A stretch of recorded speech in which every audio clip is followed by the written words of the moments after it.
Hello, this is Susan Malmgren. I'm with ETS at Foothill-De Community College District. We will be covering the faculty's active roster in this video.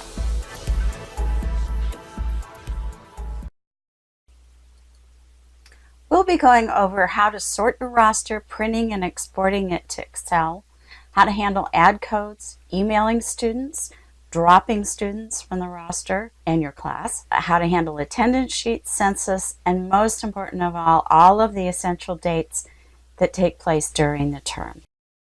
Just as a reminder, the way to get to your roster is to go to the Faculty tab in My Portal and then click on My Class List. When the roster opens up, you'll notice that it is on a separate tab and it lists the home page, which we're looking at right now. My rosters, help, log out. Other thing it's going to show you is your name and your ID. So the first thing that you probably want to do is go to My Rosters, and then it's going to ask you to select the term for that you want to view the rosters. So we'll select Spring 2013 for De Anza, click the Go button. The system will now display all of the classes that you're teaching for the selected term and campus. If you're teaching on both campuses, you only need to select the term for the other campus. The list of classes includes the course ID, the CRN number, the title, the day and time it's being taught, and the room it's being taught in. Status refers to the fact that the class is, in this case, open, means that it has not been canceled. So any class that you're actively teaching should be listed as open. Census is already passed for this particular term, and all of the censuses were signed correctly. So census says yes. At the beginning of a term, census will say no. And we'll get into census in a lot more detail further on in this video. It shows us the maximum enrollment, the number of students who were enrolled, how many withdrew, how many were dropped, and if there were any on the wait list to start out. In order to take a look at the actual roster, all you need to do is click on the class title. So we just click here. When you open up the roster, I want you to be aware that it opens on a separate tab. And if we go over here, this is the tab that had the list of rosters. So you, in theory, could have all of your classes open, each on a separate tab. The first thing that I want to point out on the active roster is the menu button, which is up here on the left-hand side, and it's a drop-down menu with 3 items. The very first item is the Essentials pop-up window. And here you'll see 3 tabs. The most important tab is the first one, which is going to give you the important dates for your class. You need to be aware that the dates listed here are for a 12-week class. If you're teaching a class that's something other than 12 weeks, your dates would be different. So it's a good practice to always go in and check the attributes, the important dates for your particular class. Okay, the first date here is the last day to add. If you give a student an ad code before that date, but they don't get around to trying to add till after that date, they will not be able to add.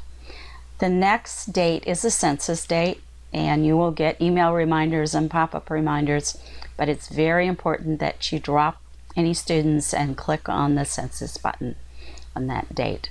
The next date is the last day that a student can drop and get a refund. So on the 21st, they can drop and get a refund, and it also happens to be the last day they can drop without getting a W grade. If they drop after that date and up into the last day for a drop, they will get a W grade.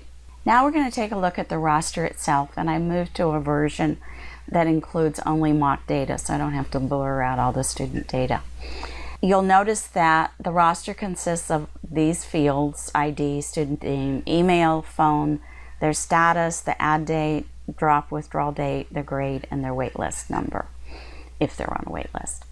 And you're able to sort the entire roster based on any of these fields. So if you wanted to sort by phone number, you just move to that field, and you'll see next to each field this little drop down arrow, which allows you to sort the roster by that field in ascending or descending order.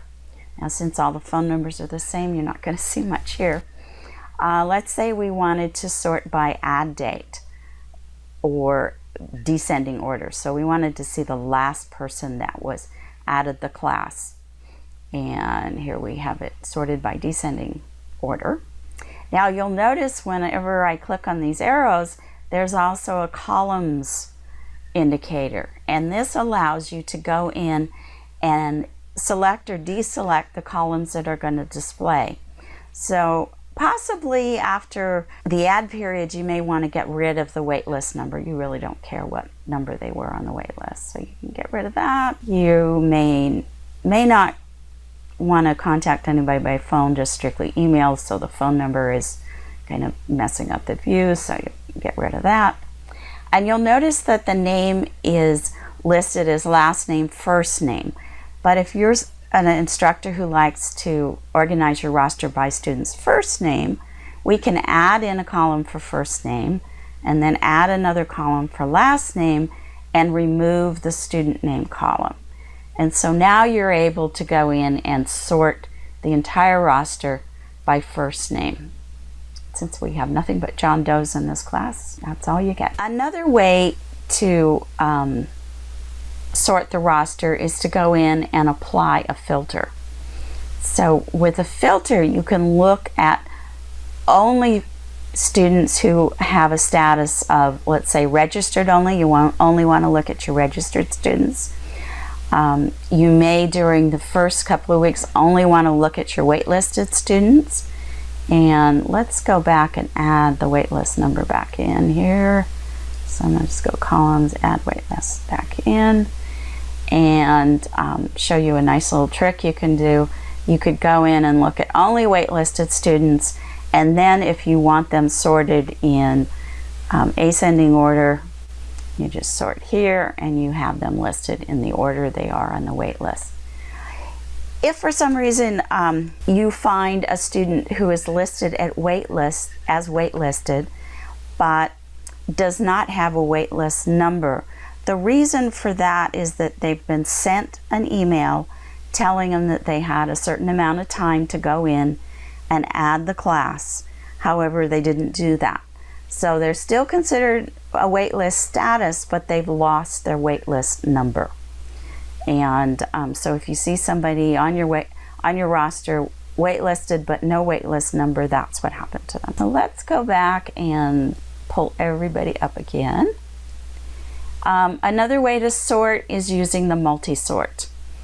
And the multi-sort button allows you to take a look at all of the fields, and we have two columns here, the fields and then the sort order. And then these arrows indicate what should be in each column. So if I wanted to not sort on waitlist position, so I can highlight that and then click on the arrow that will move waitlist position back over to the fields. And let's say I want to sort on first name. So I highlight it, click the arrow, and then within that I want to sort by, let's say, add date. And I'm going to add that in, and then we can go in and apply that, and it will go in and sort everything by first name and then add date. The final way to sort or to organize your roster would be to export it to Excel. Now, whatever is displayed on the screen is what's going to get exported to Excel. So if we went in and filtered and we wanted to look only at dropped students and then did an export, click on the Export to Excel button, what you're going to end up with is an Excel spreadsheet that displays exactly what's displaying in your roster. And now we have the Excel spreadsheet, and you see it has the fields and the data, and it's sorted the same way that you're displaying. So I'm going to close that. And now we're going to go back to the roster. One thing that people very often want to do with their roster is to send emails, maybe even before the start of school, to all of the registered students. And what you would do in that case is you would most likely go in here and you'd select registered only. And then rather than going and checking each single box, you have a couple of options. One is to click this check mark in the corner and that checks everybody. Or you can use this deselect, select all option. So either way works. And now that we've selected the students that we want to send emails to, it's a matter of clicking on the email button. It's going to ask us if we want to edit any of the recipients. So there's 37 of them. And if you want to have a copy sent to you. Now, one thing you need to be aware of is that the email is always going to come from your fhda.edu email address, and it's also going to be sent as a blind copy, which means that they will not see the names and email addresses of the other 36 students that it was sent to. If you want to get a read receipt, you can request it. However, you need to be aware that a student can reject that.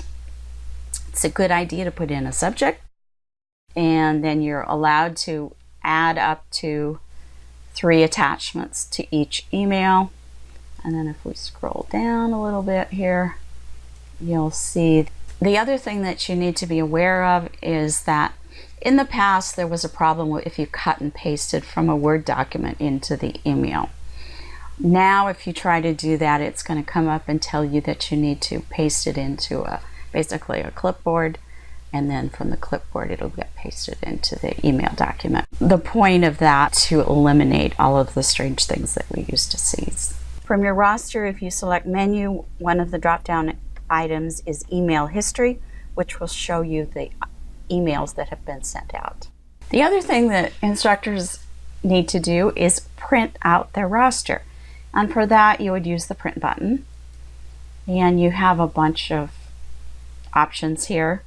You can print the roster just the way it is displayed on the screen. You can print a custom roster where you identify which fields are included in the printout. So maybe you want to print a roster with a student's name but not with their ID number, and not with their email or phone or status or grade, add date, drop date, waitlist number. So you just basically want a list of the students by name. Okay, you can print that out. One of the other things you can do with this print button, and also as an option under the menu, is print your ad codes at the beginning of the quarter. So if we click on that, allow you to go in and print it, and it will print all of the ad codes that are available. Another option for viewing and printing ad codes is to go to the menu, drop down, and you'll see here ad codes. And what this display does is displays the ad codes that have been redeemed and the ad codes that are still available. Again, you have the option to export to Excel, to print, or to close. Now let's go back to the print button and take a look at the attendance sheets. There's 4 different flavors, landscape and portrait, with a student's ID and without the student's ID. And if we open up, look at it, you'll notice that up here we have the date that it was printed, and then all of the class meetings after that date. So in this case, we were able to get everything on one attendance sheet, although it's several pages long. At the end of the quarter, if you're teaching a positive attendance class, you can use this attendance sheet to keep track of the number of hours that a student has attended, and then sign this document and turn it into admissions and records. Okay, let's take a look at the drop button. You'll notice that it's grayed out and you can't do anything when you click on it. So what you need to do in order to drop somebody is to select them first. And you select them by putting a check in the box. If you try to select a student who's already been dropped, you'll see now the drop button is activated, but when you click it, you will receive an error message telling you that the student has already been dropped. You must select one registered student to drop. Okay, so we'll uncheck that student and we'll try this student who's registered. When I click the drop, it displays this window and it says that this student want to confirm this is who I want to drop, and I'll say yes. When I click the drop button, it'll sit there and say waiting to drop, and when it's done, it'll say successfully dropped. At that point, you can click the done button.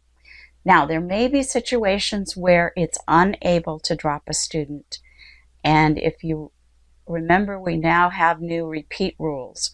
So if a student has failed a class or has not completed a class twice, and this is the third time they're taking it, they have to get a grade. You cannot drop them. So that might be the situation where you get a message that says they were not successfully dropped. But in this case, they were successful, and it will show up as dropped. And here we go. Instructor dropped, actually. We're going to start our census discussion by taking a look at the list of classes for this particular instructor for summer session at Foothill. And you'll notice that he has, under the census signed column, 1 no and 1 yes. So to figure out exactly what's going on here, we'll take a look at the one that's marked yes. And you'll notice that the census button is grayed out, but this icon shows that there's a little green check, and there's also a pop-up message that says census signature confirmed. And if we wanted to find out when that happened, we could go back over to menu and essentials and take a look at the census date, which was June 17th. And so on that date, he clicked the button, confirmed that these are the students in his class, and census was completed for this class. Now to take a look at the other class, when we look at the census button this time, there's no green check mark. And when we do a mouse over, it says census signature not required at this time.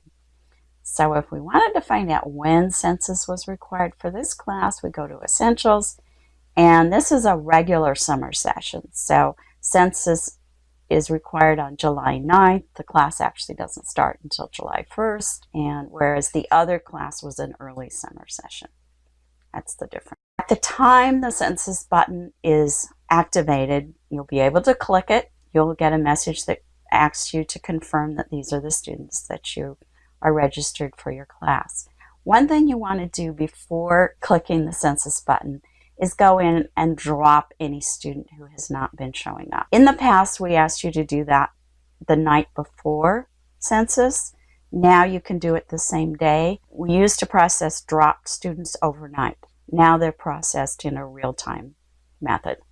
So go in, check any students who haven't been showing up, drop them, and then you'll be able to sign the census button and confirm that these students are in your class. The day before, a couple of days before, you'll receive an email reminding you of census date. And remember, you can always go to the menu and essentials. That does it for now. For more information on this application, you can always click the help button and go through the documentation. If you run into an issue or a problem, please call the call center and open a ticket, and it will be directed to the correct person that can help you out. Thanks, and have a good day. Bye-bye.